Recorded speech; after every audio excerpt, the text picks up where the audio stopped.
আমি চাই এটা পুড়ে যাক, আমি চাই এটা বিদায় হোক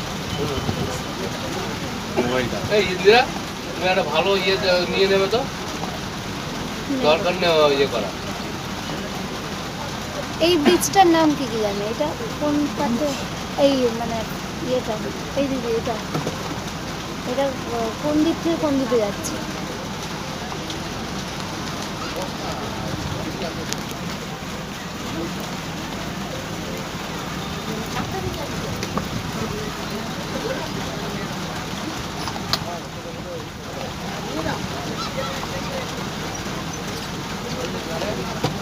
কোথায় আবার